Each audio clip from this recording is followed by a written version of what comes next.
కోనసీమకు తెలంగాణ నేతల దిష్టి తగిలిందన్న AP deputy CM Pawan Kalyan వ్యాఖ్యలను మాజీ మంత్రి జగదీష్ రెడ్డి ఖండించారు. కోనసీమకు తెలంగాణ దిష్టి ఎందుకు తగులుతుందని, ఒకవేళ తగిలితే వాళ్ల దిష్టే తగిలి ఉండాలని అన్నారు. ఏపీ డిప్యూటీ సీఎంగా ఉన్న పవన్ కళ్యాణ్ ఏది పడితే అది మాట్లాడితే ఎలా అని జగదీష్ రెడ్డి మండిపడ్డారు. గోదావరి జిల్లాలో అన్నపూర్ణ అంటారు. రాష్ట్రం విడిపోవడానికి కూడా కారణం గోదావరి జిల్లాలో పచ్చదనం.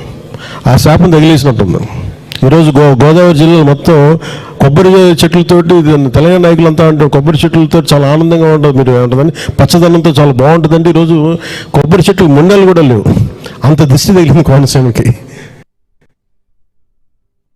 వాస్తవానికి ఎవడన్నా వచ్చిండు హైదరాబాద్ నుంచి ఆడికి తగిలితే వాళ్ళ దృష్టి ఏదో తగులుతుంది, కానీ ఆడికి పోనోని దృష్టి ఎక్కడ తగులుతుంది? ఏం తెలియదు. ఇక అటువంటి వాళ్ళు ముఖ్యమంత్రులు, ఉప ముఖ్యమంత్రులు అవుతారు. ఏం చెప్తాం మరి మనం? మాట్లాడేటప్పుడు ఓ నాలుక కంట్రోల్ లేకుండా, బుర్రకు పని పెట్టకుండా,